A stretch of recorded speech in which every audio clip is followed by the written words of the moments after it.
time for the Shop Report with Barbershop Jay.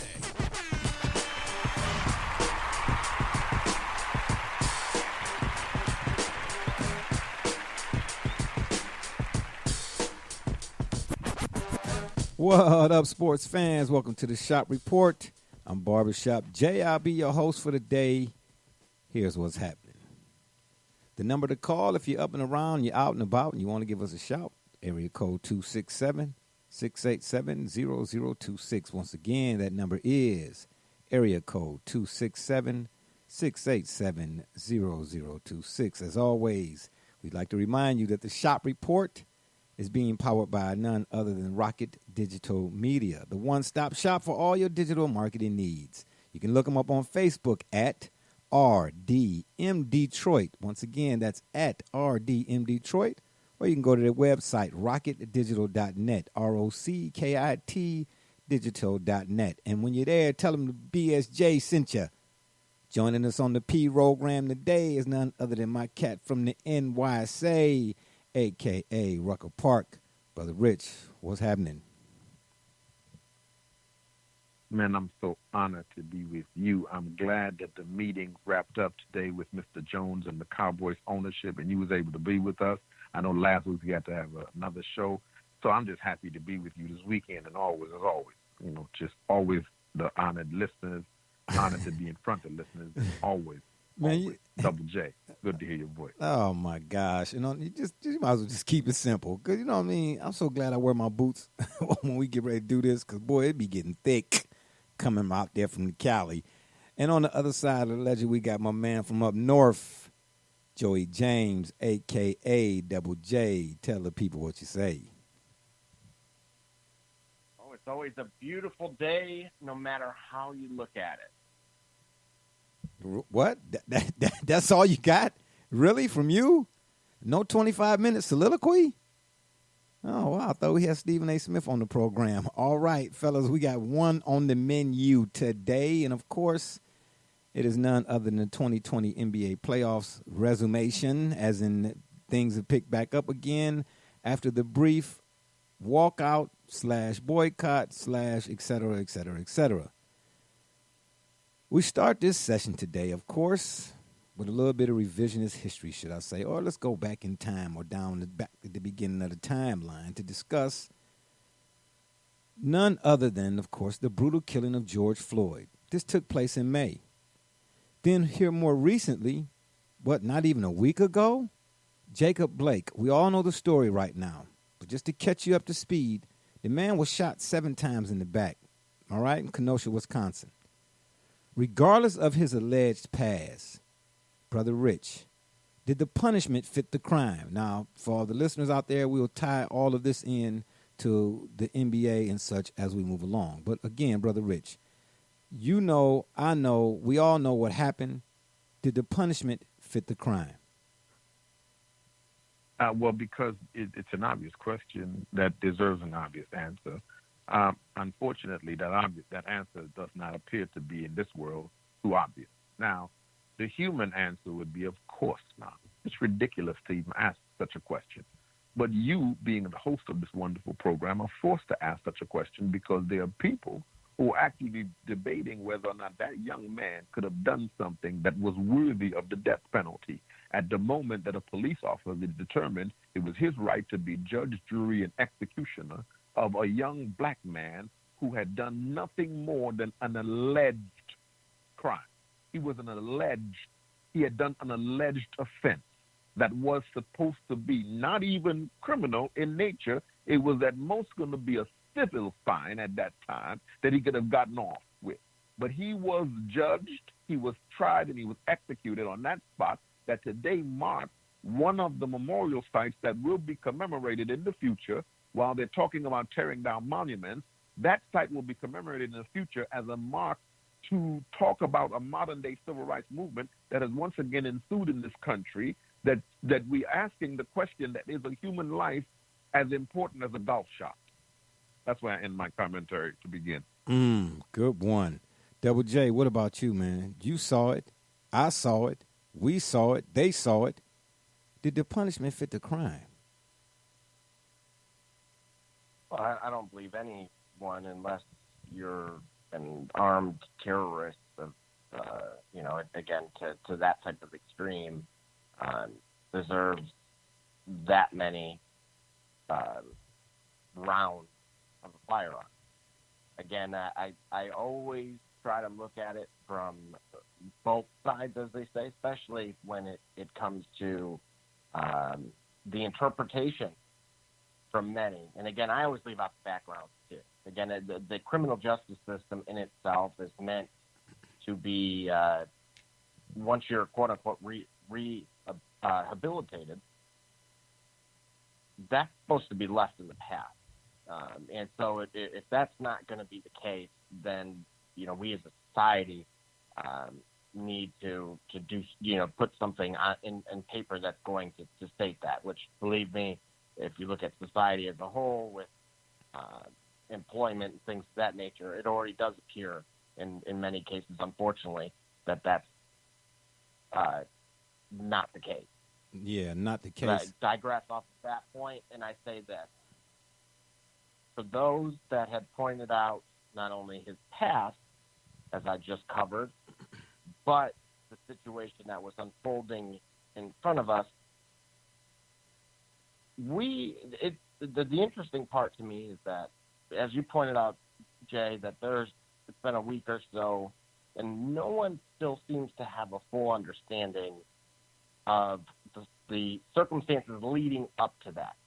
I've heard conflicting things, that he separated a fight that was not so more honorable and admirable, versus the counter that was he himself was involved in some sort of domestic dispute, which also does not really, in my opinion, follow the narrative of where he was within the vehicle with children, etc. That doesn't really sound right. It doesn't add up to me. So, but regardless of the case, from the images that I had seen, there was a handful of officers. I will continue to say this. We need to reevaluate. Because, again, if you look at our military, and so I'm going to keep reverting back to this example, they have to not only be certain that it is the target, they have to be getting shot at. And then get permission to return fire. Right. So why? Right. And believe me, I get it. It's a tough job. I understand that. Regardless if they aspired to be in that role or not, that's neither here nor there. But the problem that I have is, again, with 7 shots, multiple officers. It was almost the difficulty and frustration that I have, particularly not only with him, but just in general. You could have replaced Jacob Blake with millions of others, myself included, and I believe we would have came to the same outcome in about 95% of those. And the reason being is it was almost, in my mind, that like they were waiting for him to be in a position that would provide the just cause in their mind from a protocol standpoint to be able to have that particular result. I'm glad you said and that. That's the frustrating part. Yes, I'm so glad you said that. Yes. In other words, they wanted to incite the situation, escalate the situation so that it was premeditated, it seemed like. You know what I mean? Just give me a reason to do it. Remember, Jay, that it was the shots didn't just go anywhere. The man is paralyzed, and thankfully, we're going to be able to hear his side of the story. Yeah, of course. I am grateful to any higher power that is going to allow for this to run its course. Yeah, the problem I have though is what if it took 4 or 5 guys? If that's the case that was being made, they attempted to subdue him in some way, and he apparently has the strength of the Incredible Hulk of an Avenger, and the elusiveness of Barry Sanders, apparently. Yeah. So that wasn't possible.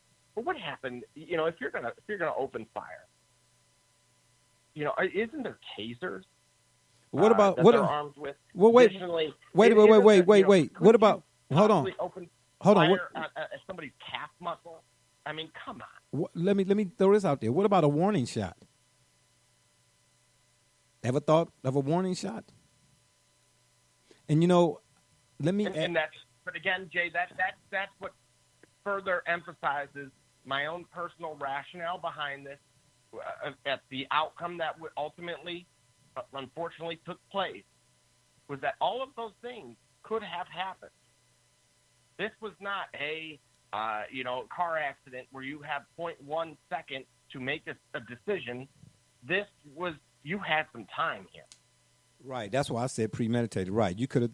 That's what the law says. If you had time to think about it. I don't care about any of that. Yeah, well, we're going to go get to that next, Double J, but I want to throw something out here right quick. I want to throw out what Jaylen Brown for the Celtics said, because his comments, to me, summed it up, what's going on, what's taking place in the country in regards to these police murders and killings and shootings and such of black people. Matter of fact, the young man from Kenosha shot, it was a Caucasian man who was fighting on this. See, to me, I really don't like dividing the colored thing, even though we have to speak it as it's being illustrated, so to speak. But you all know my stance when it comes to this whole idea of, in the society that we live in, I was taught character first. It's about human decency. Do you understand? Society and mankind has caused this divisiveness, if you would. So we have to give it to you like it T.I. is. Now, again, that being said, with Jaylen Brown, and I'm paraphrasing here, basically, stop telling us that not all police are bad. Tell them police that not all black men are criminals.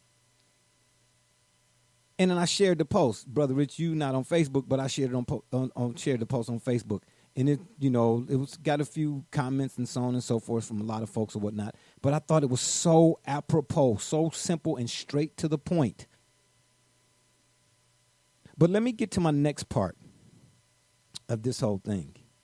And Double J, you already kind of touched on it. Social media's response, in my estimation, is one that is descriptive of Ivan Pavlov's classical conditioning. And this is the part that you kind of touched on, Double J. To bring up Blake's past first, totally ignoring or excusing the blatant murder. And I want to emphasize that not only did they shoot the dude in the back, they shot him 7 times. Now, we all understand the Wild Wild West, the Old West, the TV show Wild Wild West, and any other, Quick and the Dead, and any other them, the OK Corral. I'm talking about back in the day where guns were the norm. Shooting a man in the back, even when the Wild West was wild, they didn't do that. And if you did, the word spread fast that you was a yellow belly sap sucking coward. Yellow belly coward is what a man in the Old West was called that would stoop so low as to shoot another man in the back. I can't think of the man's name. I looked it up, and for whatever reason, it escapes me right now. But see, Jay, here's a problem. Here's a problem. Normally, that, if you recall in those things, those movies or television shows, that language was reserved for when a white man would shoot another white man in his back. Right. He would call him that. But when you go out hunting an animal, if you shoot an animal in its back, that's called sport and play.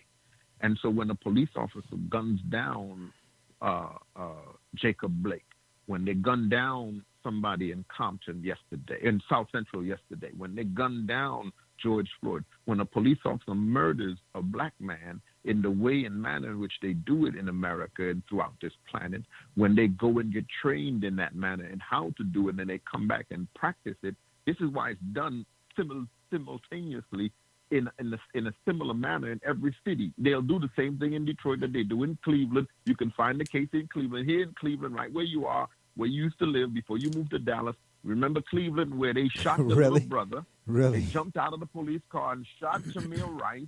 They didn't even wait they counted it now. They had camera or whatever information. They showed that the police officer did not wait 10 seconds to gun down an 11-year-old child that was playing with a toy gun, not even a real gun. There was not even investigation to find out to ascertain whether there was a real weapon at use here. Yeah. Even if the child was playing it with a real weapon, he did not deserve to die. But nevertheless, that was not enough, because when you're out hunting, what you've been told is an animal. When you're hunting that, you just come out and you shoot that. So you're not a yellow-bellied coward when you shoot a nigger. You just a police officer doing his job that just had an itchy trigger finger.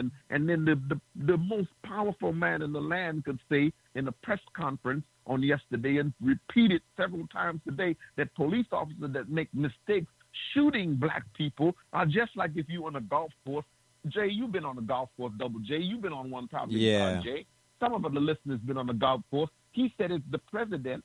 I respect the president. I respect his office. It's a mighty, mighty high office. My teacher taught me to respect people in their offices. So I respect the president. However, Mr. President, in a high office like that, how could you say to the world that killing a black man is just like standing over a golf shot and maybe you hit a putt and, I missed. Wow. So it just, I killed a nigga today. Oh, just forgive me and go on about your business. This is what's going on, Jay. So we don't say that when you shoot a black man, you're a yellow belly. They don't say that to each other. When you shoot a black man, they raise money for you. They give you $1 million and tell people you a star and raise. Yeah. They give you a hero's welcome in America when you shoot a black man in the back. Yeah. Well, in the case of the Tamir Rice, even more sad was the fact, if you go back and watch the video, the officer that was driving the car hadn't even come to a complete stop before the officer in the passenger side was already on his way out the door firing. And then let me not even go back maybe a year before, if my memory serves me correctly. Y'all know I suffer from senility, where there was a African American man and woman who were riding by the Justice Center here in Cleveland, and the car backfired, and the Cleveland police gave chase. I mean, I can't even tell you how many cars showed up on the scene when they cornered this man and woman, and they shot the car up 137 times. One officer stood on the hood, unloaded, emptied his clip, and then reloaded. Yeah. And then they came out and said, again, there was no evidence of weapons, none of that, none of that involved, anything that would warrant, 137 rounds of ammunition at two people who were sitting in a car. They said, oh, yeah, the car backfired, and we thought they were shooting at us. But they came out and said again that the car backfired. So there it is. Yeah, but this is where we at right now, today, unfortunately. And we all got to have our head on a swivel. I hate to say that, but it's necessary. Tomorrow is not promised.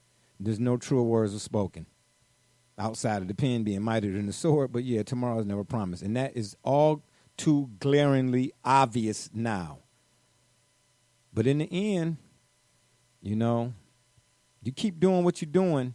In a minute, folks going to, folks going to start.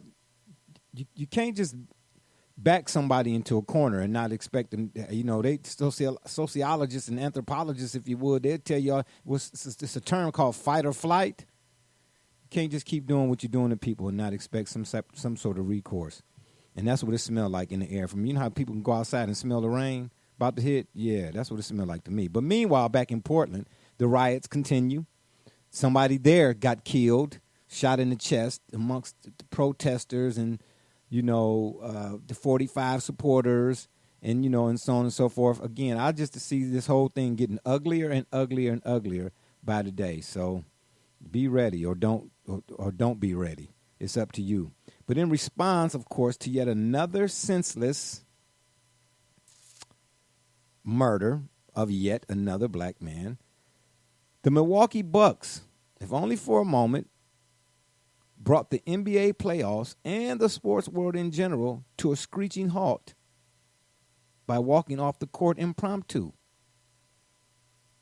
in their playoff matchup or series against the Magic.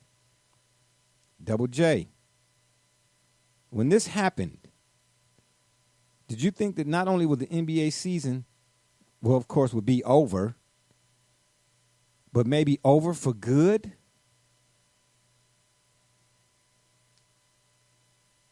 You know, I waited to hear the question in its entirety because when this all first took place, I was watching the warm-up cam prior to, of course, tip-off. And at that point, again, I had not seen a single Bucks player at that point, but I had seen Magic players. And again, I knew something was up when that was taking place. Of course, you had heard the previous day that Toronto, was considering boycotting. Now, again, keep in mind their motivation, received a little bit more fuel to that fire based on the treatment in video release for their general manager, somebody that I've been on this program and praised in Masai, where it was very evident that he was profiled and treated very, very poorly. And also, on a very high level speaks to that injustice because, again, truthfully, that officer, if for those that are unaware, and I'll get back to your question here in a moment, not only him, but his wife, his spouse, had filed a lawsuit against Masai for damages. Now, since the release of that video, and again, this is the disturbing part about America at this point in time, because this is still a society that is guilty until proven innocent, and that absolutely needs to change. But with that circumstance, thankfully, the truth has came out. I know the Warriors security staff has signed NDAs regarding this, so they're not speaking on it. But Masai has filed a countersuit. And I believe with that video evidence, I believe he's going to win that. And so with all of that happening, to me, it was a ticking time bomb. It was virtually inevitable. The frustrating part that I had, I believe that once it was official that they had canceled that game, and LeBron moments later put out his tweet and also on Facebook that he's tired of it, I knew, okay, we have something. I was watching another warm-up because, again, of course, that game was no longer on. I see Chris Paul and meeting with Russell Westbrook, which is something that typically would not happen, a half hour or so before the game. Paul was in street clothes. Russ was full gear. Following the conclusion of that, Russell Westbrook's in street clothes, and they're leaving the building. And so I knew we had something significant. Of course, what transpired was the 8 o'clock meeting of that day. I'm not sure if you're going to dive into that. I do have some frustrations that I would like to let out, but I will say that I did believe at that point in time that I truthfully thought this season was done.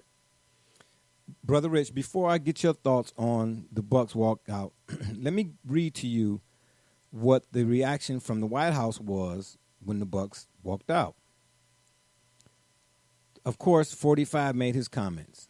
But Jared Kushner, the president's son-in-law and one of his senior advisors, said on CNBC, I think that the NBA players are very fortunate that they have the financial position where they're able to take a night off from work without having to have the consequences to themselves financially. Brother Rich, hold that thought, because I want you to put that aside, because I want you to, elaborate on that as well. Then it goes on. The player's action, as impactful as it has been, has also come with some of its own challenges. At a private players' meeting hours after the walkout, some players expressed frustration with the Bucks for surprising the union. Hold on to that too, fellas, because we're going to talk about that as well. Their opponents and the league with their protests, according to two people who attended the meeting but were not authorized to discuss the details publicly. Here's the part that kind of baffles me. Then, after the protest spread and inspired some players to reconsider playing at all this season, the Bucks quickly backed resuming play, rankling some rival players, including James, according to the people. So let's go back, Brother Rich. All right. Give me your thoughts on, of course, the Bucks initially walking out impromptu in regards to the latest killing. Well, I thought the Bucks walking out was initially a very, very powerful thing that they themselves did. I did not at any point think that any walkout permanent by the NBA players would last. I thought exactly what would happen did in fact happen, that the league leadership, meaning that the approved leadership of the NBA would be frustrated by the fact that they were not informed of the walkout prior to the walkout, and they felt blindsided that if there was going to be any walkout, it should be led by them and it should be organized by them. And so that's why Stephen A. Smith, take it for whatever you want to say it for, his reporting is that there was some rancor among the younger legion of players who don't necessarily look up to LeBron and the other older as they see them now, because those gentlemen are in the league 17 years older than them. They don't look up to them like they did at that one generation. You once looked up to LeBron. And you have these emerging young superstars who the Bucks are led by one of them who see themselves, and two of them in particular, quite a few of them, and they're led by another young coach, and they see themselves as this was in their city and they had a right to respond, and they saw themselves wanting to respond. And they responded in an impromptu way, and what they decided to do was what many of the players around all of the professional sports have been talking about. And obviously it's been talked about by the NBA players as a league-wide. They discussed it last offseason as to whether or not they should strike or not, because the players have come to the ultimate realization that we all know that their labor, their talent, their wealth is really what's propping all of this up, is that their skill set, what they uniquely do that no one else can do, is what they really offer to us that we are all entertained by. We're all about to tune in, most of us who are basketball fans are about to tune in and see Utah and Denver. And then tomorrow we want to tune in and see Houston and Oklahoma City, because we want to see the purity of the game in an arena where it's just basketball. You're just playing. That's why you're seeing so much of what you're seeing. We pull the tape. We talked about this is the kind of basketball you would see emerging players, because everybody just got to play their game now. The fans can't help you. We're the ones hearing the piped-in noise. They don't hear that. So the fans can't really help you like that.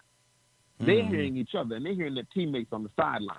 So they really they're hearing their sneakers running on the court and the ball bouncing on the court and the coaches yelling out the plays, and they're getting run on and getting played real defense on. And you see everybody getting shown up for what they are. Everybody's really seeing themselves in the quote-unquote bubble. Because in a bubble, that's what you get to see. You get to pay attention to all the details in the bubble. That's what a diamond is. You begin to look for all the fracks in it, all the cracks and all, and then you begin to see because you begin to look to it closer. So the Bucks decided, everybody's paying attention to us. We just walk out. They used what they had at their leisure. We'll just walk out, and Brown and them got upset because if you're going to walk out, at least tell us and let's organize the walkout. So you had what exactly was going to happen, and then what ultimately was going to happen, I thought and knew was going to happen, that somebody was ultimately going to tell them. And in this case, we found out that President Obama told them, go back to work. Because somebody's always going to tell them, go back to work. And ultimately, it was either going to be their sponsors, and Double J and I talked about via text, but ultimately, those gentlemen had to answer to their sponsors. So they weren't, but they were allowed to wake up the next morning and think about, if you don't go back to work, then they'll start taking your sponsors away from you, because now you got to now you got to pay the cost for this now. Now this is going to start costing you money. Because now we're talking about contractual obligations, sponsorship obligations. Now the league is about to make you pay for this decision. And all of them not wanting to give up any of their luxury living and be looked at as the next They decide who we're going to make the next Colin Kaepernick and destroy your life and destroy your career. They all decided, I think Obama told them, and they all decided we'll just go back to work, go on back to the plantation and help massa again. Well, let me throw this out there as well. Do you know that, and this is per the CBA now, when the Bucks did their walkout, every minute, hour, week, day, week, whatever after that is technically considered a strike. And did you know a league strike must first be granted implicit league approval? Thus, of course, the Bucks walk-off, if you would, could have potentially been in violation of the CBA and an ending to the season as well. That's exactly why they had. Who did they have call in on the conference call? Michelle Roberts. Right. Michelle Roberts had to call her and tell her, look, let me tell you what's up, gentlemen. Let me tell you the reality of this. Well, you could do this if you want, but this is what you have to do. And this is what the owners are going to do. And then Michael Jordan had to call him back and say, look, brothers, I feel you. I feel what y'all talking about. Let me tell you what the owners are going to do to you. And if you don't do so-and-so, and then Barack Obama told him, well, fellas, I'm going to tell you, you made a good point. You showed them what you could do. And if they don't do it this time, y'all can say, and you heard what Anthony Davis said, well, if they don't do it, we mean it this time. And if they don't, oh, yeah, you don't mean nothing. You know what I mean? Because this was the move. And this is what Stack 5 was telling. This is what the players are saying. This is what many of the players in the bubble were saying. If we're going to do it, this is when we do it because we're in the bubble. People are paying attention. The whole world is focused on what are we going to do because now we could say, you know what, we all really want to go home anyway. That's another part of it. Many of the players want to go home. They didn't want to be in the bubble. They're tired of the bubble. So they really want to leave anyway, and this would have been a perfect opportunity. But when they woke up and realized, well, look, we're going to lose. I can't get that other house. Man, I'm going on vacation. I can't do that. Man, I just bought a Benz. I got a Bentley. Man, my third wife. Man, my girlfriend. Yeah. Man, the strip club. Oh, no. No. All right, let's go back to work. We made the point. We showed them what we'll do. Let's put on that T-shirt. Black Lives Matter. You better remember that. Back to the book. Yeah. You know, the thing that got me, too, was some of the verbiage, if you would, that came out of the meeting. And as you pointed out, Brother Rich, some of the younger players who don't have that same awe of Bron and the older players, you know, took it as, you know, he's holier than thou or mightier or higher, you know, than thou or whatever the case may be. But, you know, this ain't got nothing to do with him as a player. But from what I've read on Bleacher Report, and I don't know how much you all trust them as a source or whatnot, you know, you got to be careful what you read and so on and so forth. You know, anything I read here, if anybody that's listening, they can go look it up for themselves if you really, you know, want to do some research. But I don't have an issue with if whatever was said was actually said from him in regards to his frustration on how the Bucks did what they did. You see what I mean? Because to your point, Brother Rich, and you used one word to kind of sum up what I was reading about LeBron's take during the meeting. Well, I don't know if they was, you know, somebody said something about he grabbed the mic and all that kind of, and he walked out. Okay, yeah, okay, whatever. We've seen that before. But that's not the point. You said what tangible, what is going to come from this? What tangible thing will come from this walkout? And I kind of think that's where Bron was coming from, like, okay. But see, I don't know in that moment, though, on the flip side, if the Bucks really would have had time to tell anybody anything. You get what I'm saying? Because if I tell you, then you're going to talk me out of it. You know, in that moment, you know, they did what they did. But again, on the flip side, back to the other side, I understand where Bron was coming from. Like, look, y'all let somebody know, you know, what's going on or what your thoughts were or whatnot, then we could have, because from my understanding, his sentiments were the same as yours, Brother Rich. Okay, what do we do now? Okay, we done did this. Now, what's the play? Because this is heavy. I think that's what he was saying to him, and I don't disagree with that. I don't disagree with that. Am I right or am I wrong here or what? Double J, Brother Rich, somebody said. Go ahead. I think you're absolutely correct.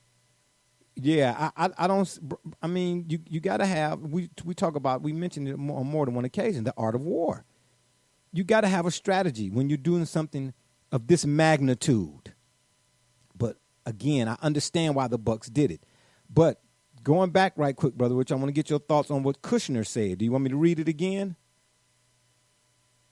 No. But see, again, Kushner is making my point.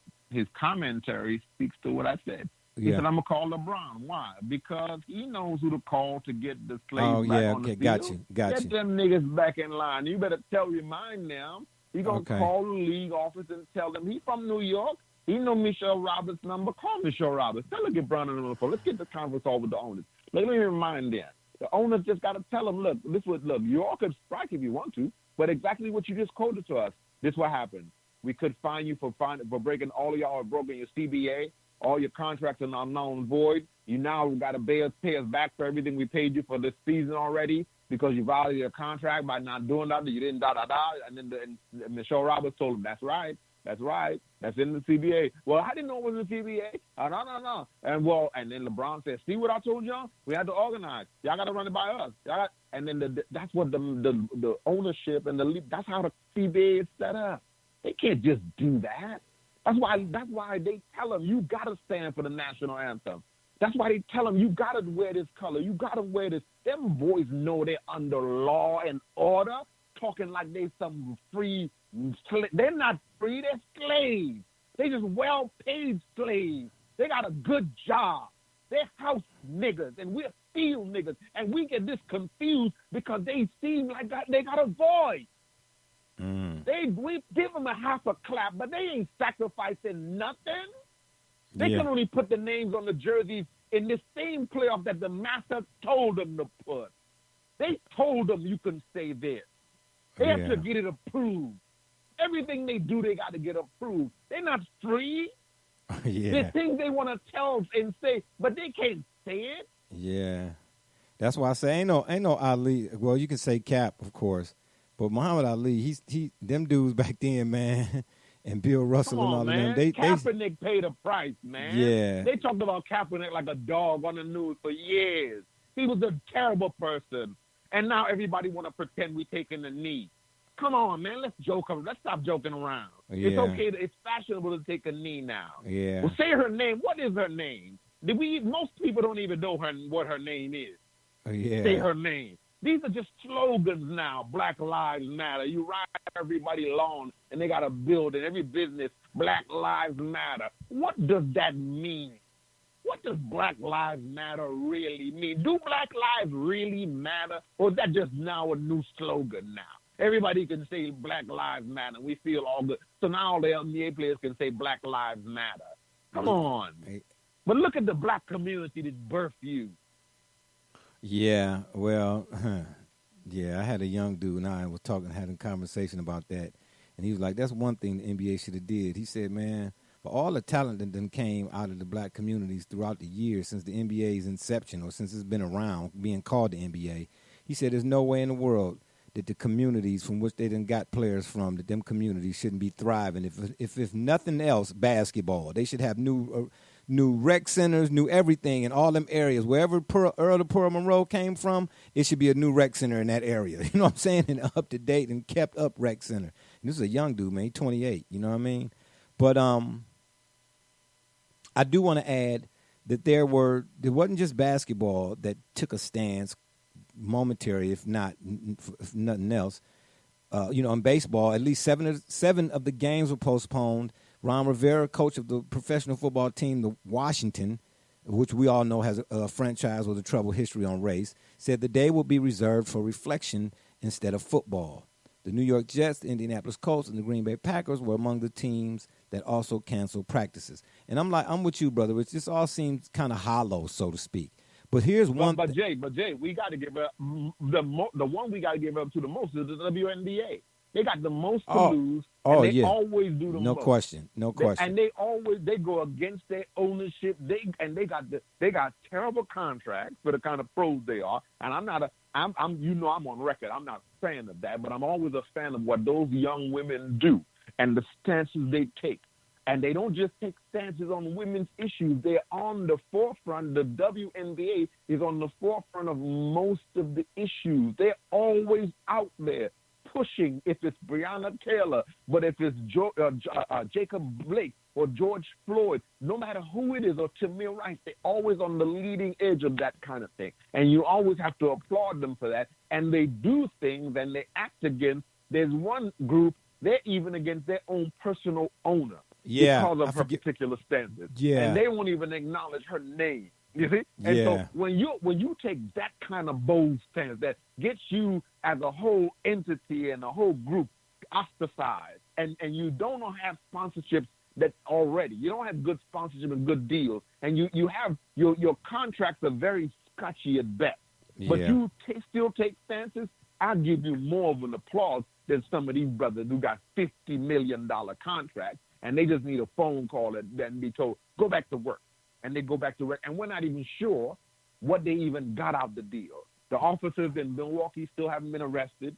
The investigation yet goes on. We don't understand how. We got videotape. What more evidence do you need? You should have talked to all the witnesses by now. You and I know Pookie would have never had this much time on the street if he had shot anybody in the torso, much less somebody 7 times in the back. Come on, Pookie good name stole 7 packs of bubble gum from the corner store. Come on now. And too, Double J, I want to get your thoughts, too, on what Kushner said as well. But let me read this as well. From the NFL, though, in addition to Washington and Ron Rivera, Troy Vincent, the NFL's head of football operations and the highest-ranking black person at the league office, spoke tearfully on ESPN radio about his fears for his 3 sons and his support for the athletes who sat out games. I've got a 22-year-old and a 20-year-old and a 15-year-old that I'm trying to prevent from being hunted. His exact words, trying to prevent from being hunted in their teachable moment, and I'm trusting my Lord, trusting him, Vincent said. I'm just proud of what the guys and the women are doing. But I'm with you, Brother Rich. I give far more kudos to the women in the WNBA and people like Maya Moore.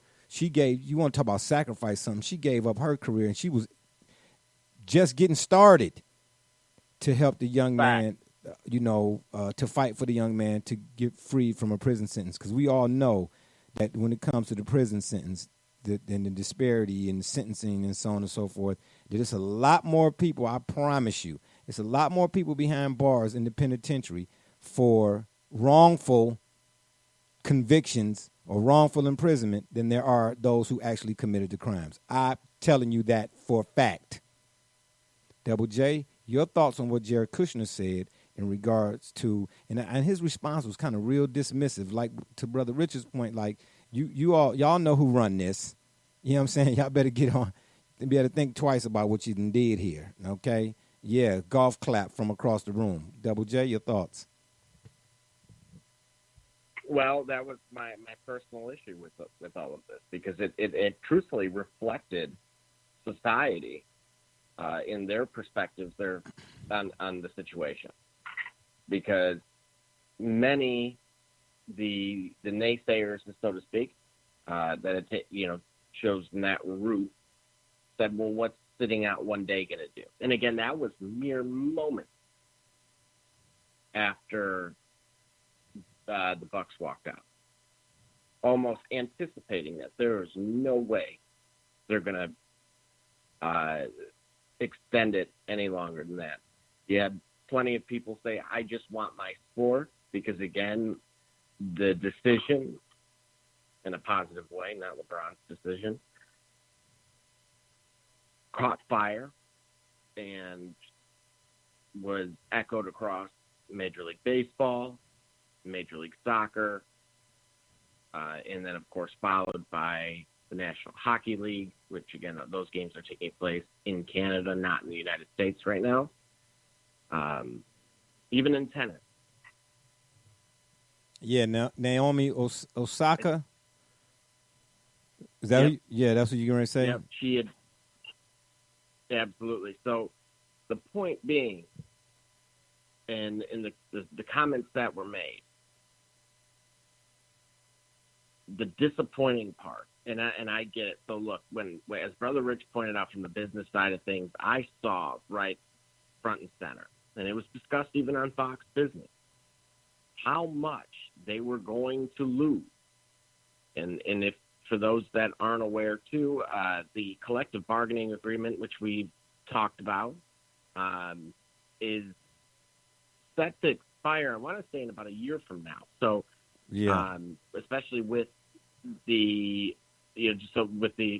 upcoming season, so not with what we're dealing with right now. Remember, they're already taking 25% pay cuts, regardless if you're in the bubble or not. So there was an enormous figure in terms of funds that was going to be sacrificed if they made that decision to stick it out.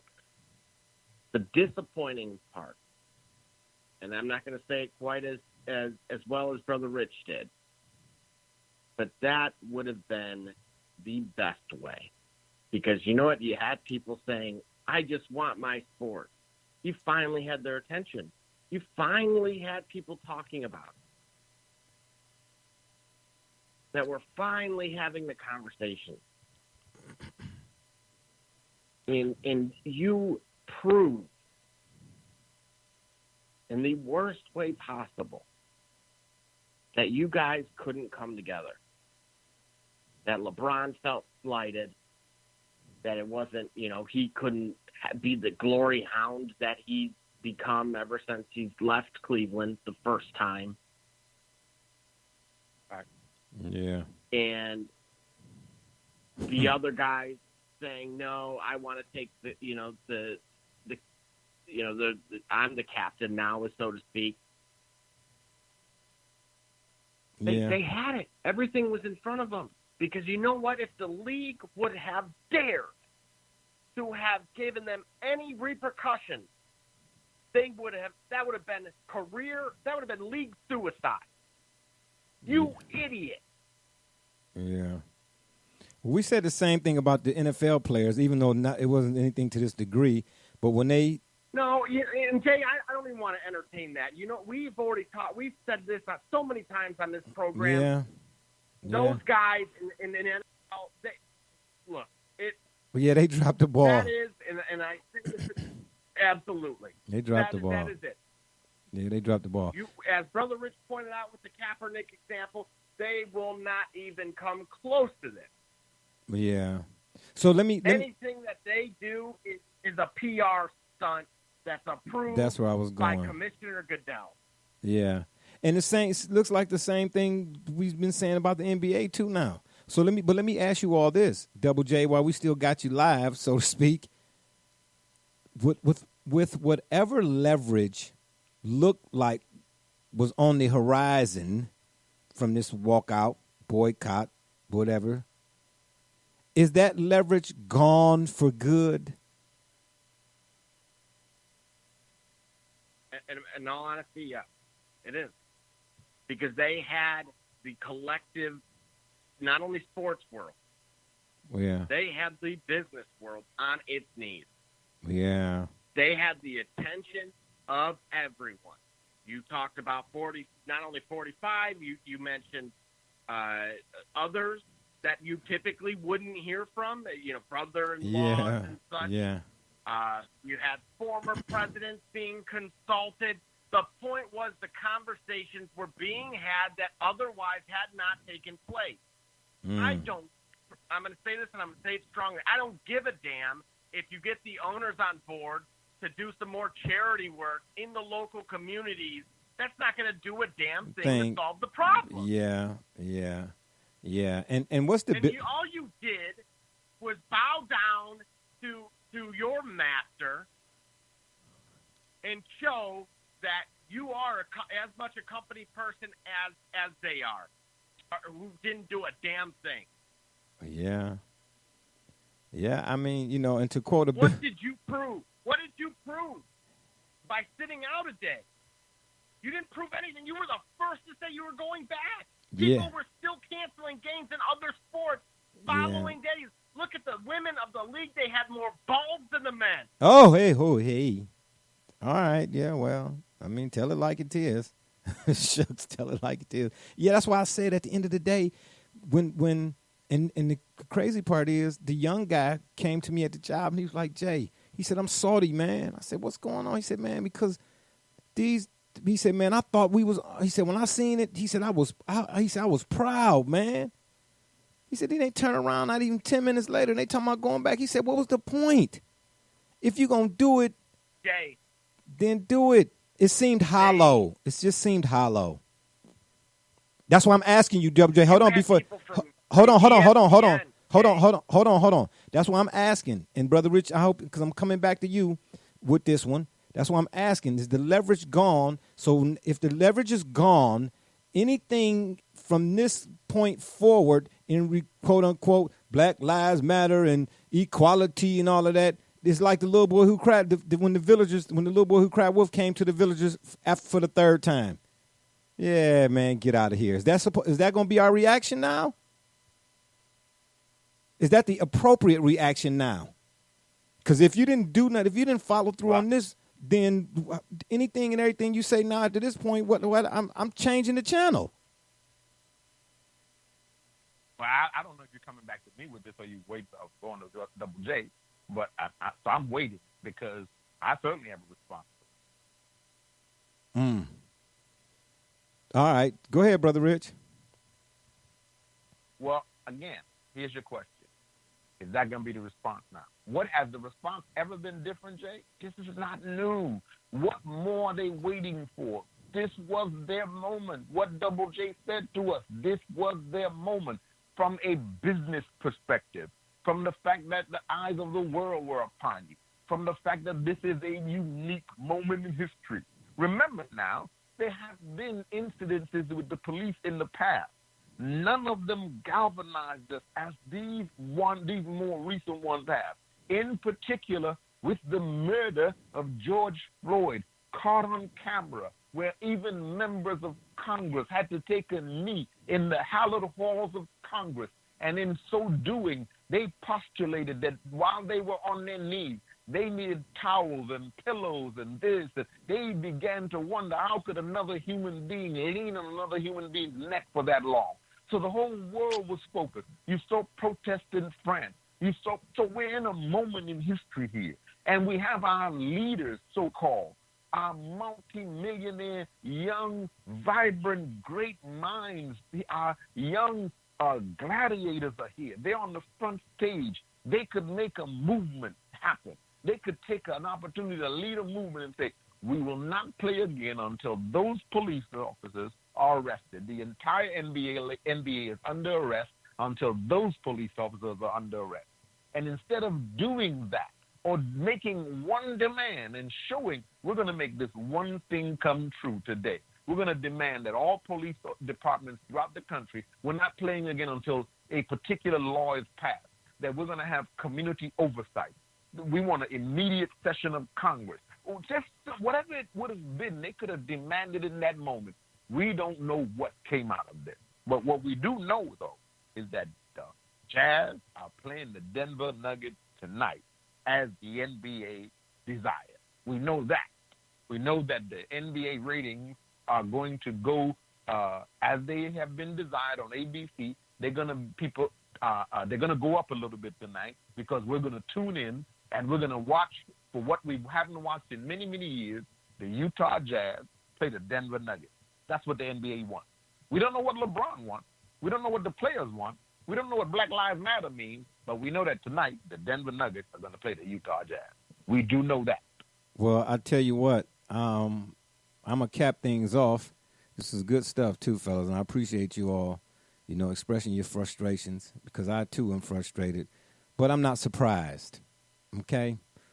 I've seen things of this nature years ago, of course, but on the other side, all right, from a personal standpoint. But I'll give you a biblical reference. When I saw the walkout, not literally, but of course, this things being reported when the walkout happened, and then went to get up, so to speak, to go get my chips and my drink to come back and watch the game and sat down and the players had walked back on. I'm like, well, my gosh, I wasn't gone but 5 minutes. The biblical reference in this case is, if you're going to stand, stand. If you're going to sit, sit. But do not waver. And waver is what these dudes did.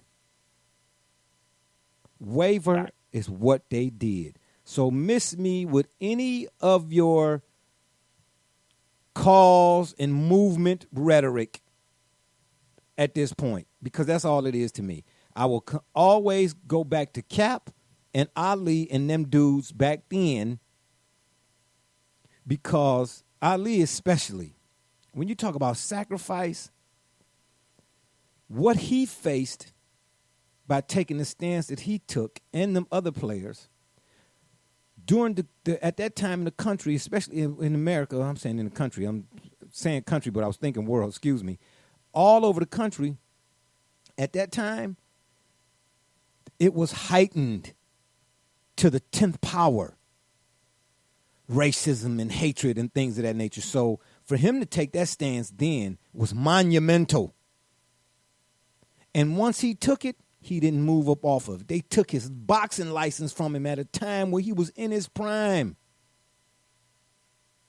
So in other words, he didn't just say there's more important things to life and the human decency and humanity and so on and so forth than sports. He actually did it.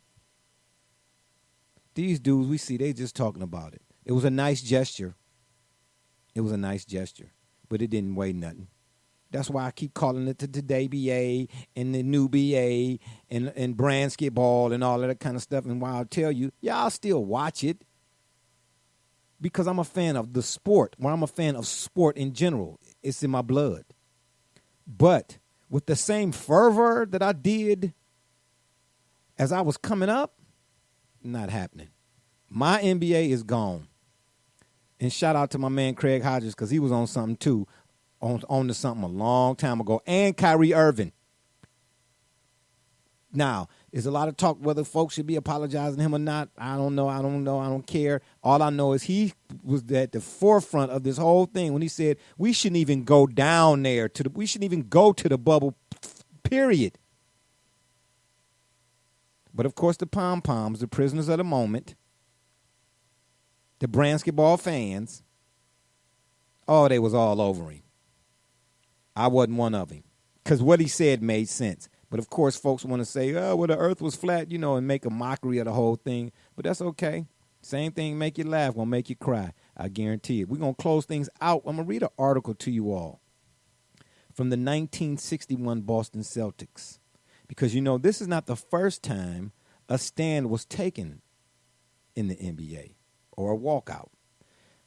As a side note right quick, I tried to find it and I couldn't, so I don't know how true this is, but I will throw this out there. From my understanding, and you all might have more knowledge about this than I do, but Bill Russell was said to have made the comments or remarks that there was one thing that he regretted throughout his entire career and his life.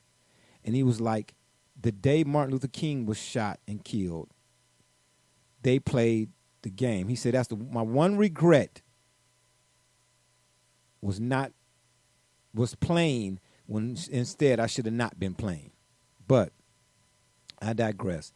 Let me read this article to you all about the first ever, not ever, I don't know, well, the first I've heard of it, walk out by the NBA players.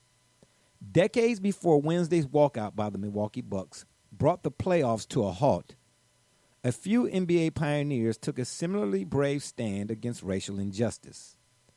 They boldly walked out on a game during an era when it wasn't yet socially acceptable for black athletes to demand change. That's significant if you ask me. On October 17th, 1961, the NBA champion Boston Celtics visited Lexington, Kentucky to play an exhibition game against the St. Louis Hawks. The purpose of the matchup was to drum up interest in the NBA in a new market by showcasing former University of Kentucky stars Frank Ramsey of the Celtics and Cliff Hagan, if I'm saying that right, Hagan, of the Hawks.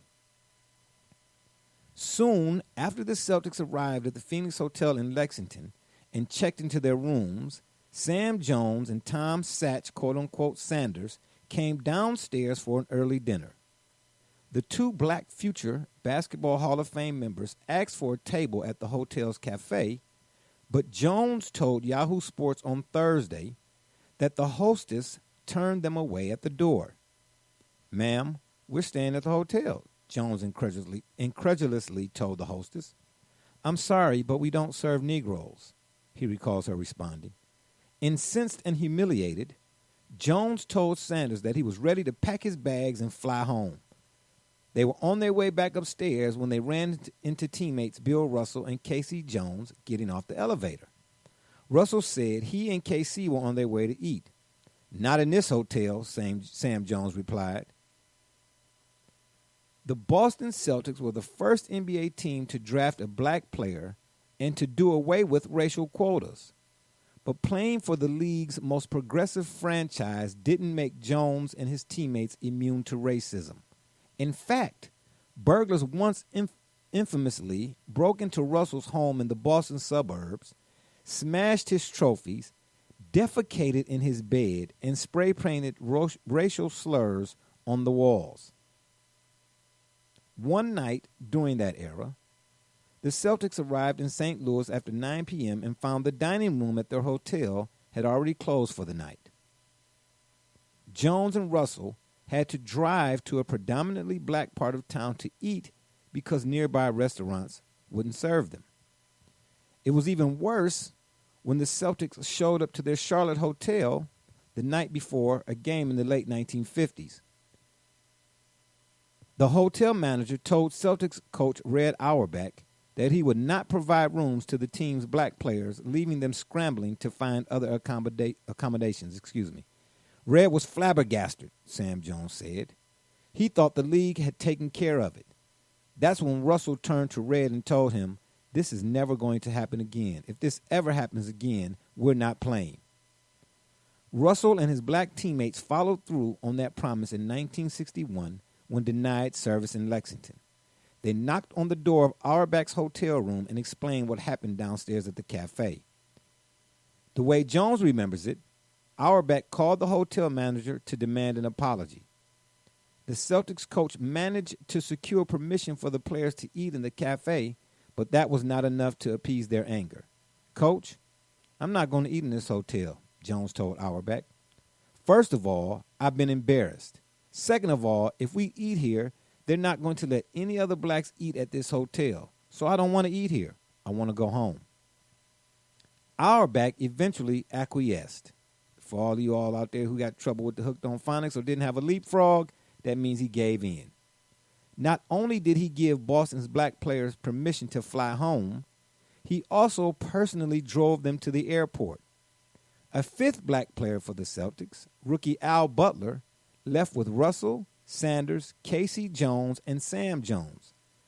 Two black members of the Hawks, Woody Salisbury and Cleo Hill, also chose not to play in the exhibition game out of solidarity. The white players on both teams remained in Lexington and played the game, something that Jones said he encouraged Auerbach to do out of respect for Ramsey and Hagan. The Hawks throttled the shorthanded Celtics 128-103. By the time the Celtics' black players arrived in Boston, news of their protest had already spread. Jones recalls that a predominantly white crowd had gathered on the tarmac to welcome them back. "There were people who wanted to take us out to dinner to make up for what happened," Jones said. In Boston? The next day, the Boston media picked up the story. Celtics owner Walter Brown promised that his team would never play another exhibition game in a southern city where his black players could be embarrassed. Russell told reporters, "We got to show our disapproval of this kind of treatment or else the status quo will prevail. We have the same rights and privileges as anyone else and deserve to be treated accordingly. I hope we never have to go through this abuse again." Fast forward to 2020. Anyway, it goes on to say, throughout his 13-year NBA career, Russell was a vocal advocate for social justice. He was part of the NBA's first all-black starting five in 1964, and 2 years later became the league's first black coach. In retirement, Russell has remained an ally of activism. In 2017, he showed his support for Colin Kaepernick by declaring on Twitter, "Proud to take a knee and stand tall against social injustice." The tweet featured an image of himself kneeling proudly, his presidential medal of freedom dangling from his neck. almost 6 decades after the walkout he helped orchestrate, Russell watched NBA players take a similar stand this week. The Bucks' protest was the culmination of days of simmering anger from NBA players over the shooting of Jacob Blake by Wisconsin police. On Wednesday night, Russell wrote that he was moved by all the NBA players standing up for what is right. He specifically thanked TNT analyst Kenny Smith for leaving the set that evening in solidarity with the Bucks and other NBA teams. "Keep getting in good trouble," Russell told Smith, referencing the famous John Lewis quote. Russell was back behind the keyboard again Thursday, encouraging his NBA brethren to keep fighting. Brother Rich, your thoughts? Well, I'm familiar with that story, having spent my childhood on the East Coast, as you know. Bill Russell being an individual, having his career in the Celtics be a defining aspect of the NBA early. And so having been grown up and later becoming a fan of Kobe and finding out what he went through going to Boston and what a lot of players went through playing in Boston, it was always a part of the NBA history to know what Bill Russell experienced there and what the players who played for that franchise experienced, even though they were strong enough as a franchise to be the first to bring in a black player. Nevertheless, what they experienced, it is well documented, well known. You quoted it to us, that these players did that and that they, in that time, recognized in their unity was their strength. And then they stepped out to do that and said, look, we all out of here if you don't want to do that. But again, there's always somebody there in ownership. There's always someone there to tell us, come on back and let's do it. But it shows us that even back then, what was then is today. And perhaps today, somewhere today, that will have someone that will stand up and do what Mr. Russell knew they should have done when Dr. King was murdered, and perhaps knew they should have done and did and should have done even more when they were denied service in that restaurant, to deny, okay, we're not good enough to eat in your restaurant. Well, you're not good enough to watch us play our sport that you so desperately want us to run up and down and entertain you with. You know, I'm so glad you said that, Brother Rich, because it just brings to mind the whole bus boycott. The impact that had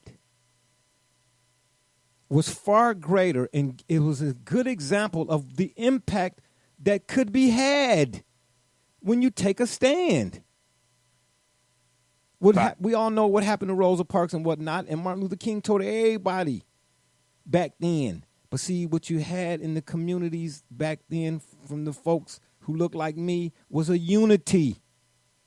See, back then, when no matter if you was from Selma or Chicago or Cleveland or New York, if I was in any one of them cities and I saw you as a black man or a black person, we all understood that we were all in this together.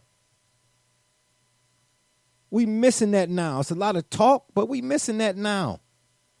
When he said, look, I don't care if you have to ride 25 deep in the car or you have to walk, I'll walk with you. Do not get on that bus. And if you don't know the story in its entirety or its detail, go and look it up. Don't just read the headline about the boy boycott and Rosa Parks. See, go read up to the rest of it, all the way to the end. In particular, the bus company, if I'm not mistaken, didn't they shut down, Brother Rich?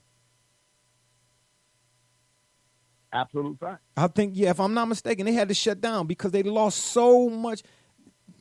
They lost so much revenue. Remember, this is the only reason why integration exists today, Jay, is because of exactly what you're saying. Thank you. Whenever a move was made, this is what happened. There are some scholars that will tell you that integration is the worst thing to ever happen to the communities, because in integrating all of the black bus line, the black cab stands, the black restaurants, the black hotel chains, wherein which we were denied entry into the white ones, we were forced to do something for ourselves. Here you have an NBA that has the power to say, okay, we are your standing entertainment. And remember now, we all know, here's the fear, Jay. Everybody knows as the NBA goes, they're the most popular athletes. As the NBA goes, if they fall and then stand on it, then the NFL players would stand with them because they want to be like their big, rich friends anyway. The baseball players, with the black baseball players and the Latino, Hispanic baseball players, the baseball is black and brown, you see? And you have many teams among the baseball players, like the Dodgers and the Mets and the Yankees, that the players, regardless of where they come from, they're social justice warriors. So they would stand with them. And in baseball, they're wealthy enough to take that kind of stand. But because you don't have that kind of commitment on behalf of some of our players and some of our people to realize and understand where the true power is and where the strength is, that in their unity, they have the power. Like you mentioned Kyrie earlier. Kyrie should have been listened to. And this is why Stack Johnson says people owe him an apology. You alluded to that earlier, but that's right, Jay. We do owe him an apology. Not me, but those who owe him an apology, they owe him an apology. Because he was telling them the truth. He was saying, look, they want us to come down to the bubble. Now is our power. This is where we should say, now we have concerns we want you to address before we just going to commit to leaving our families and coming down in the bubble and getting tested.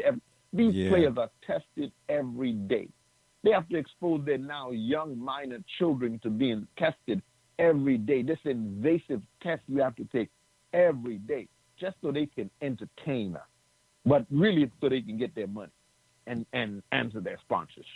Yeah, that's for darn sure. Double J, take us on out of here, man. Give me your thoughts on the article of the Celtics and the Bill Russell back in the day and why, however many years later, fast forward to today, we're seeing a mirrored image of what took place then.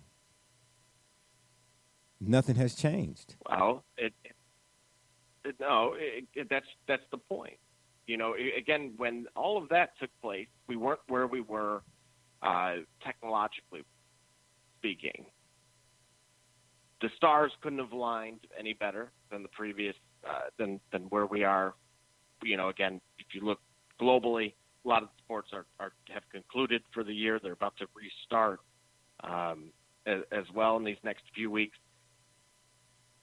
It was why the passion was where it was in the last segment, because that's what actually generates change. And you have, remember here, you used this example. You could have used Muhammad Ali, willing to be imprisoned. True that. To stand up for what he believes. And again, that gets the ball rolling. These guys weren't willing to sacrifice their paychecks, their livelihood, regardless of those circumstances, for the greater good of humanity. And unfortunately, that's why I stood where I stood when it came to you'll never have a chance as great as we could have had right now. You know what? And what you just said brought to mind one more question. And I'll stay with you, then we'll come to you, Brother Rich, and then we'll get on out of here. Is there anything that could have been done to send a concrete message, one that ownership would have to actually do something more than just throw some dollars at a community effort and all of the, and whatever you want to call that stuff? Is there anything concrete that could have been done? I mean, really, really concrete, outside of, not coming back or whatnot, and the players could have still maintained their financial status. In other words, is there something that could have done anything that could have really, sent a message, a forget-me-not, and not lose out on the money? Double J? Yeah, there was one, and it was something that I proposed in my mind and maybe it voiced to my spouse, and that would have been it.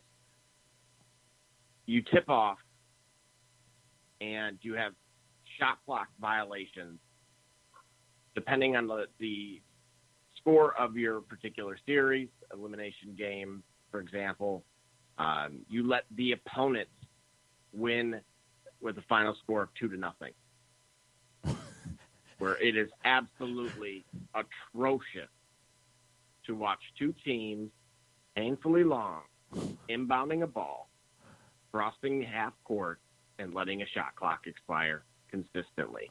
The league would have intervened if not at the end of the first, certainly by halftime. But your message would have been loud and clear. That is interesting because there's no there's no violation of the CBA if you do it that way, right? Hey, we came back to work. Absolutely. But this is how we decided. The only potential flaw that would have resulted in a fine or would have been backlash. the competition committee saying that it was a predetermined result, meaning agreed upon between the two, even though there was no financial gain for either of the two teams. For example, think Pete Rose. Yeah. But by that type of collusion, as so to speak, could have faced backlash. However, given the nature and the pulse of the societal things that were taking place, would have actually allowed for that to pass. But it would have been potentially it's something they could do, again, to send a very clear message. I believe at this point it's too late. I would have loved for them to have returned and done that. And then I guarantee you would have seen owners locking arms, mask and all, doing something. That is an interesting take, Double J. I'm glad I asked that last question. Brother Rich, do you think you can top that one? Is there anything that the I don't think I certainly don't think I can top that, because I think that's ingenious in and of itself. It is. The only thing I would say in addition to that is if that would somehow violate the CBA, as he's telling us, they could say collectively, this competition committee could say you did something in violation of the spirit of the game. Then I would only add or further that by saying, okay, then we'll go out here and we just agree. We're just gonna play an exhibition game. We don't care who. I'm just gonna let you do whatever dunk you want to do and lay up. Yeah. We just gonna play soft, Yeah. pretend this. And if this is what y'all want to play, y'all want to make us play basketball, this is this kind of basketball you're gonna get. But so I think that what Double J is saying is something that could have been considered, and there are things that could have been considered. Obviously, they could have been. Nevertheless, they were not going to be considered because, again, I want us to remember who was called in. Why was Michelle Roberts called in? Yeah. She was called in because she had to. Why did LeBron say what he said? Why did Chris Paul? Why were they upset? That's what we heard the facts of what happened in the bubble. Yeah. So we know where the conversation went. It didn't go to social justice. It didn't go to any of that. It didn't go to what we could do, what this moment is. It didn't go to the moment and you had a few young players talking about what we could do, what this moment could represent. But for the most part, we are told that the conversation centered around Michelle Roberts. It centered around the league, the union, and the bargaining agreements that are in place, and what that would entail for the players and where they would be. That's where we were. That's what they wanted to do and chose to do at the moment. So like Double J told us, no, they blew the moment because that was the moment. So now, if something or when something happens again, what do they do now? Say, okay, now we're serious, boss. We really going to sit down now. So who they going to send in now? Oprah to talk to them? Yeah, just that was a good one. You say Oprah and her sidekick, Gayle King, huh? Yeah, Right. yeah. I'm not buying what they selling no more. Like I said, man, I'll continue to watch the sport and whatnot. But at the end of the day, man, my energy surrounding the NBA, the NFL, Major League Baseball, and all the other ones that I grew up watching and couldn't wait to get in front of the TV. You don't interrupt me. I would interrupt my own outside time in the summertime to come in and watch a baseball game. You get what I'm saying? As a youngster growing up. But now, again, I still got the energy to discuss it, to debate it, to talk about it. But after the conversation or the debate is done, then I'll go and lay it on down. Fellas, good stuff as always. And on that note, it's been fun, but we got to run. We appreciate y'all for listening. Don't forget to check us out right here on the Spreaker.com network. You go to the search box and you type in the Shot Report. And while you're there, please give us a subscribe, would you? Oh, and we'd like to remind you, of course, as always, the Shot Report is being powered by none other than the folks at Rocket Digital Media, the one-stop shop for all your digital marketing needs. You can check them out at RDM Detroit on Facebook, of course, Or you can go to their website, rocketdigital.net. That's ROCKIT digital.net, and tell them Barbershop Jay sent you. Or you can check us out on Facebook, The Shop Report, that is, Twitter, or wherever you listen to your favorite podcast, and give us a follow. And don't forget to subscribe to our YouTube channel, as well as dropping us a line, your comments, suggestions via email, theshopreport365@gmail.com. Or you can also check out our website, theshopreport.com. And if that don't work, Google it. For my mans, Be Rich, Double J, and all those who follow and support us, we say thank you. I'm Barbershop Jay, and you've been listening to The Shop Report. And remember, the next time y'all want to know what's really going on, man, come to the shop. Walk-ins are always welcome. Holla!